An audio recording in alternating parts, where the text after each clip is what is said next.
और शेर के बच्चे तो हमेशा रहेंगे। मैंने सभापति महोदय, मैंने राज्यपाल के भाषण पे ये जो बुक है ये मैंने देखी थी और पढ़ी थी, और इसके अंदर जो हमारे धरती पुत्र हैं, हमारे किसान भाई हैं, उनके लिए बहुत सारी बातें लिखी गई हैं। क्या ये वास्तव में धरातल पे हैं या राज्यपाल महोदय जी को असत्य बात कहलवाई गई?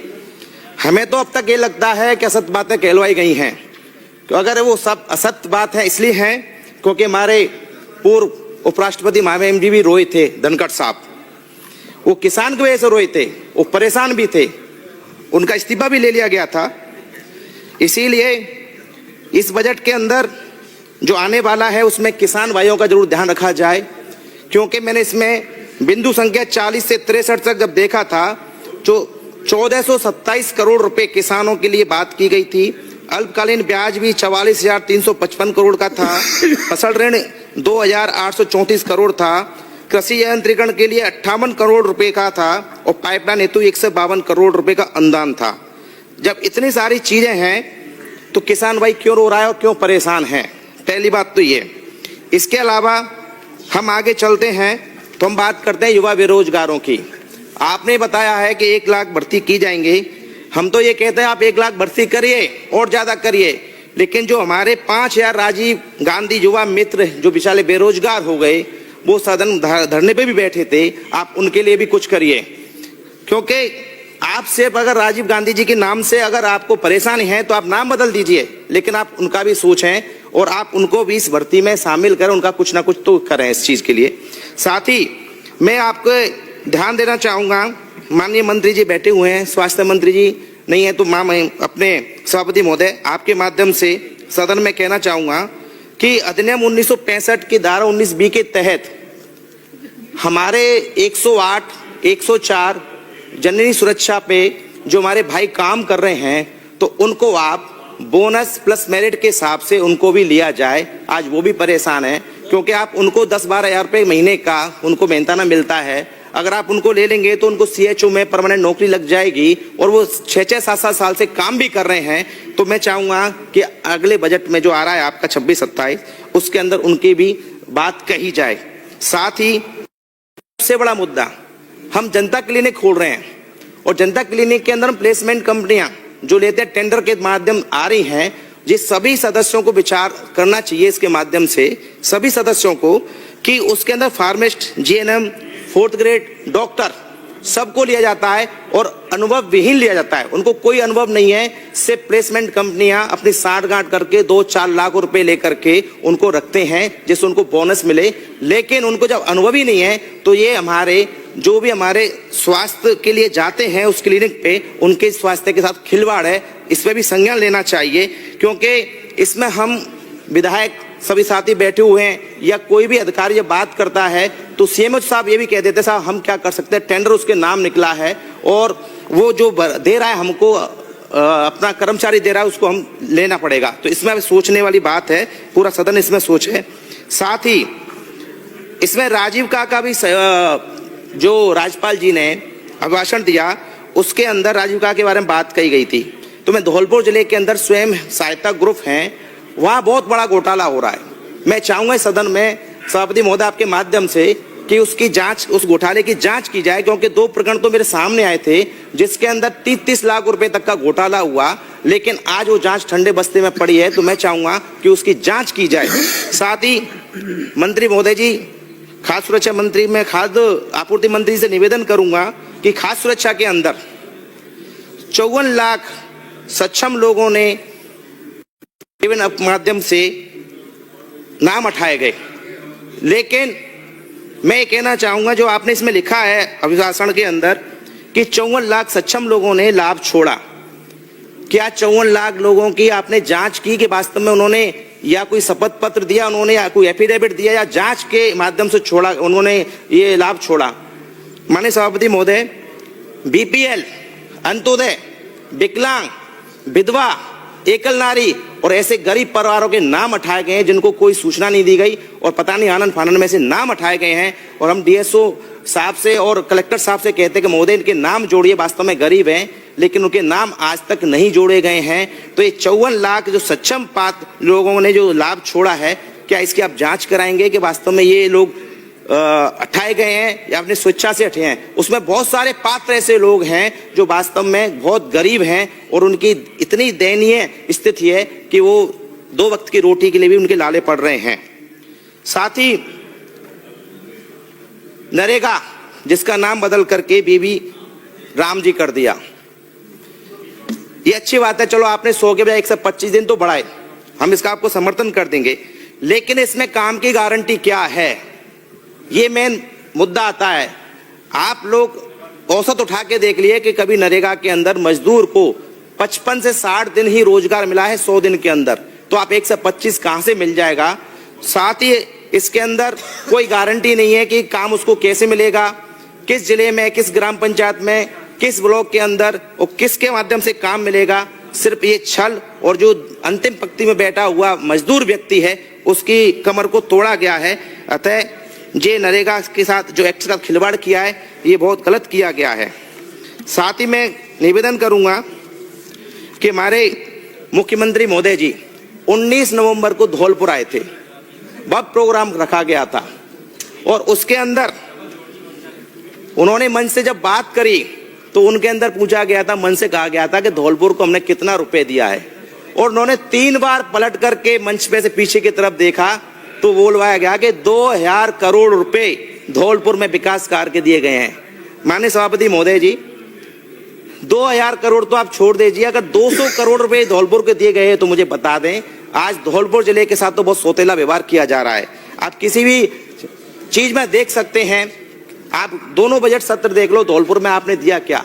हमारे एमएलए फंड और आपने जो 5 और 10 करोड़ की सड़कें दी, इसके अलावा धौलपुर जिले के लिए कुछ दिया ही नहीं। तो 2000 करोड़ की जो झूठी मिथ्या बात कही गई मन से, बिल्कुल झूठ और सत्य बात की गई थी। साथ ही वहां से पेंशन के लिए, पालनहार के लिए घोषणा की गई वहां से कि भाई पेमेंट डल जाएगा, लेकिन आज 5-5, 6-6 महीने हो गए जिसमें पेंशन अभी तक गरीब असहाय लोगों के लिए नहीं जा रही है।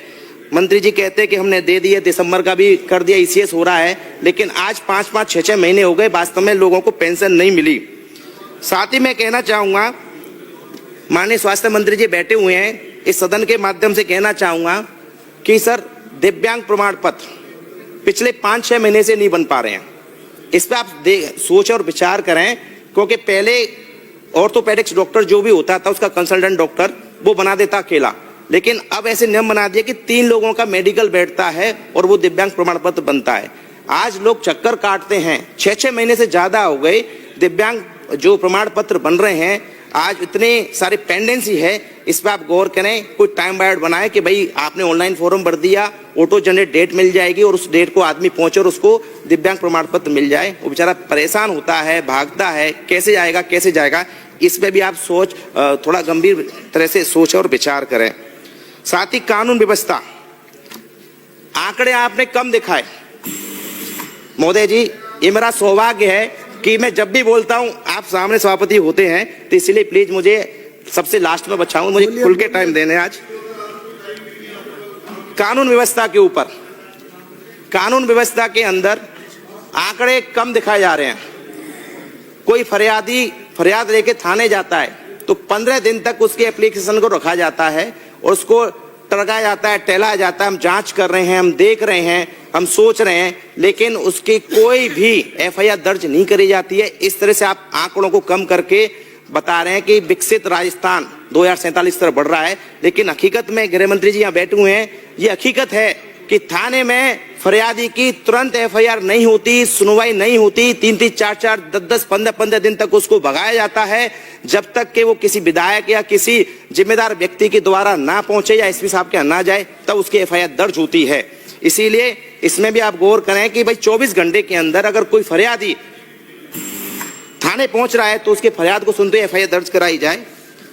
साथ ही मैं निवेदन करूंगा इसके अंतर्गत, मेरे बसेड़ी विधानसभा के अंदर बिराजो सर 5 मिनट, बस 5 मिनट, 5 मिनट सर, निवेदन सर 5 मिनट, मैं खत्म कर दूं 5 मिनट सर ने।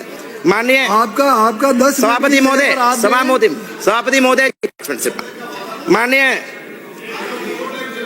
जल्दी हो रहा है सभापति महोदय। No extra please. माननीय सभापति महोदय जी, हमारे यहाँ पे मंत्री जी बैठे हुए हैं। मैं बसेड़ी में बसों के संचालन की बात करूंगा। माननीय मंत्री महोदय जी, मैं बसों के बारे में बताना चाहता हूं कि हमारे परिवहन की कैसी व्यवस्था है। सबसे पिछड़ा हुआ मेरी विधानसभा है और आज धौलपुर जो डिपो है हमारा आगार है धौलपुर, वहां से अगर आप बसों को अगर आप अतरसुमा, सैंपऊ, जारगा होते हुए और सीधे कैला देवी निकालें और दूसरा आप बाड़ी होते, बयाना होते, बसेड़ी होते हुए खाटू श्याम तक भेजें, तो ये दोनों धार्मिक स्थल से जुड़ी हुई आस्था हैं और बहुत सारा वहाँ रेवेन्यू भी मिलेगा। और आम जनों को बस की असुविधा होने के कारण वो अब निजी वाहन से आए दिन जाते रहते हैं, जिससे उनको बहुत भार पड़ता है और दुर्घटना का बड़ा परेशानी रहती है।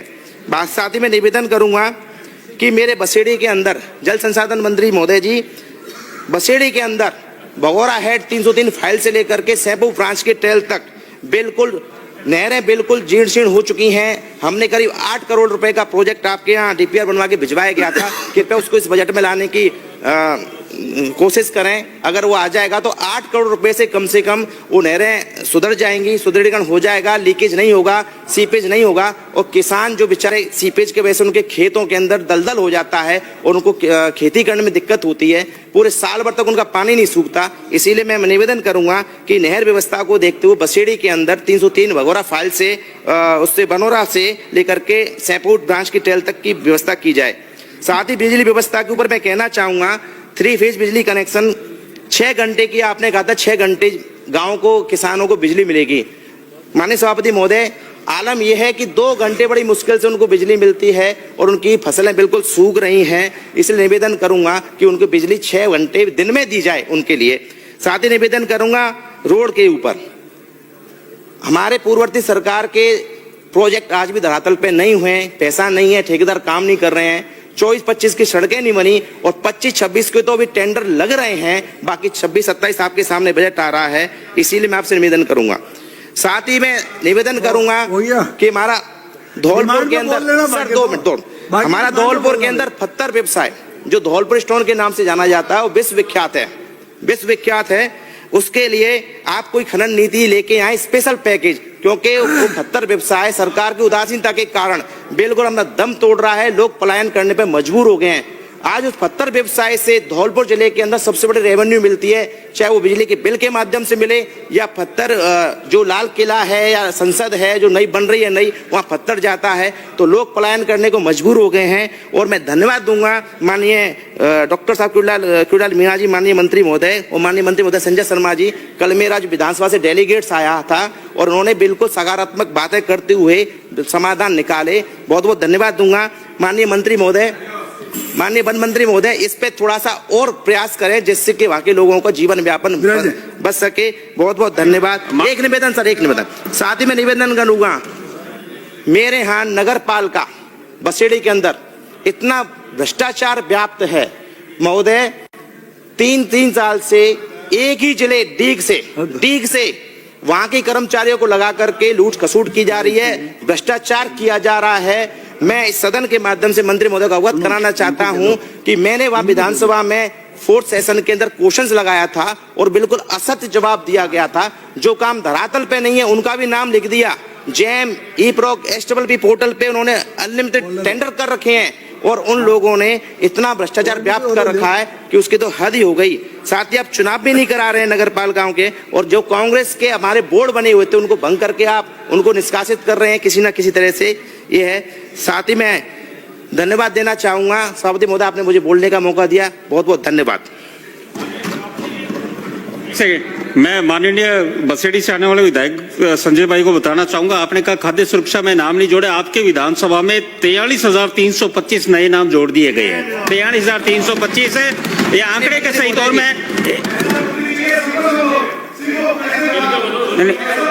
नहीं इससे क्या। माननीय मंत्री महोदय आप संजय नहीं बता। और माननीय मंत्री महोदय जी,